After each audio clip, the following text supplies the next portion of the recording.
Good evening and welcome to this edition of IBA Closeup. I'm Efrat Battat, and in today's program we're going to focus on a particular angle of the issue of the Palestinian right of return. No, we're not going to question the actual right of return. That requires a completely different program. But we are going to spotlight a documentary film that features the role of the United Nations Relief and Works Agency, commonly known as UNRWA. The film focuses on the agency's work with Palestinian refugees as well as its role in the Middle East conflict. This was established in 1950. The agency provides assistance, protection, and advocacy for some 4.7 million Palestinian refugees and their descendants in the West Bank, Gaza, Jordan, Lebanon, and Syria. The agency is funded almost entirely by donor countries, voluntary contributions from UN member states. UNRWA is the main provider of basic services, including education, health, relief, and social services. Here in the studio with me is longtime journalist David Bedein, who created the documentary film titled For the Sake of Nakba. An investigative reporter and filmmaker, Bedein heads the Israel Resource News Agency and is director of the Center for Near East Policy Research. We'll be speaking to David later, and we'll also hear the strong reaction to the film by UNRWA spokesman Chris Gunness. But quickly, before viewing part of the film, a brief disclaimer. I must stress that the film does not in any way express the views of Israel Television. We did not produce the film and do not take credit or responsibility for its content. Now, following that introduction, let's take a look. Airing of the film has already sparked some controversy. A segment of the film was first broadcast this past Saturday on Channel 1's Ro'im Olam program with Yaakov Achimeir. The United Nations Relief Agency has lashed out at the Israel Broadcast Authority for what it called a dishonest portrayal of the organization. The agency implied that it is even weighing the possibility of legal action against the IBA. On Saturday, Yaakov Achimeir spoke to UNRWA spokesman Chris Gunness, who watched the segment before it aired. This was his reaction. Good afternoon to you, Mr. Chris Gunness, spokesman for UNRWA. Good afternoon. Is this UNRWA hatred for Israel calls for violence and terror against Israel? It's absolutely not, Yaakov. That film was a compendium and a catalogue of complete misinformation.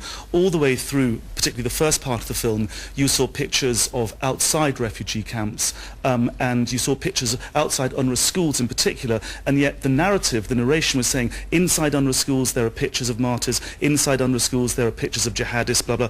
It's just not true. Our installations are inspected regularly in a program paid for by the American government, and we report regularly to the State Department to their satisfaction. They gave us $268 million last year. Do you really think the Americans... But we saw one class in an UNRWA school commemorating a girl terrorist which killed 2 Israelis in a terror act in Jerusalem, inside an UNRWA. First of all, UNRWA regularly, and let me do it now, condemns any violence against the State of Israel, and let me do that again. But more to the point, that child was described in your film as being, I believe, part of the film, as being an 18-year-old girl.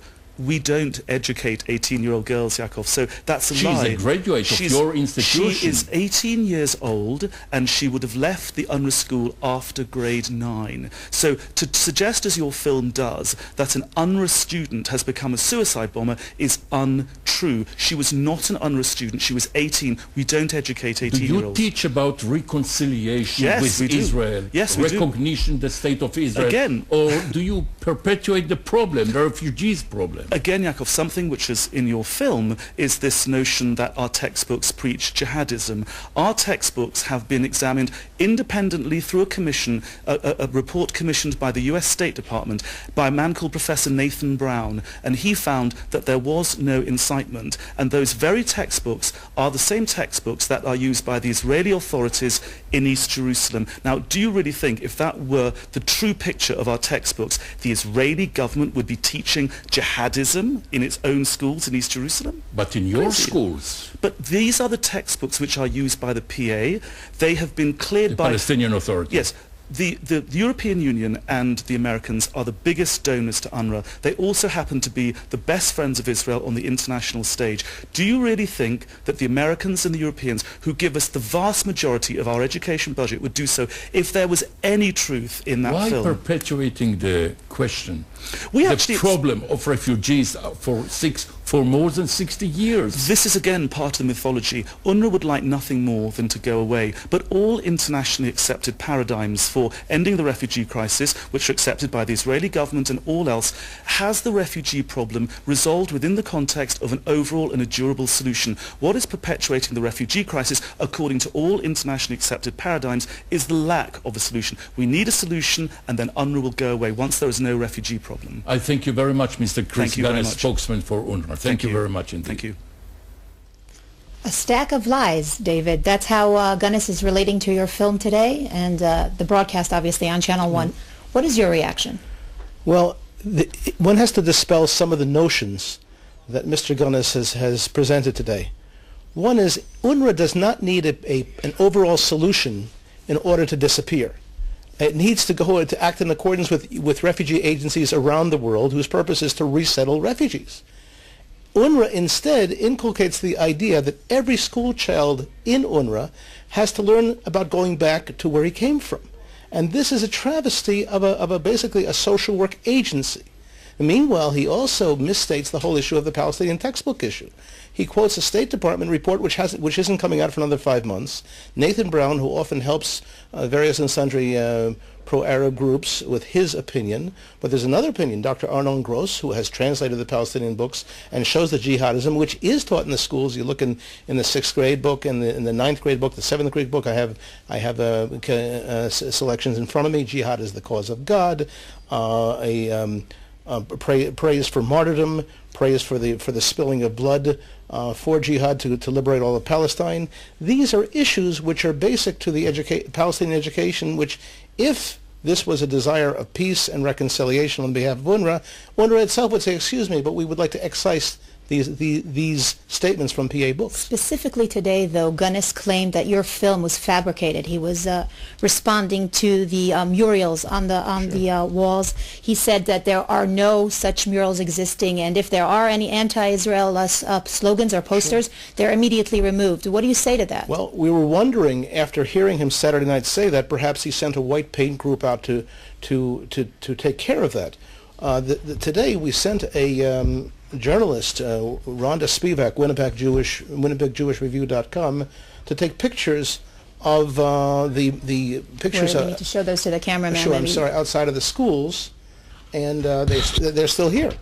In other words, this was taken 3 hours ago, outside of the schools. So these are fresh visuals from today. Absolutely. I mean, it would be a wonderful thing if he had whitewashed and said, gee golly, but when you see outside of every school these martyrs, the children are educated with a certain idea, and that's part of the tragedy. But UNRWA continues to deny that its lobbying for the right of return is in fact inciting for violence. Well, that's simply not the case, because in the schools themselves you have to understand that the children, if you look at the maps that are in the UNRWA schools and which are shown in Arabic and in English, showing exactly the areas that the children are expected to learn how to take back, and the violent struggle, the songs that are sung in the schools, and the whole atmosphere in the camps, where you see the not only the jihadi posters, but also the themes of the children. The children themselves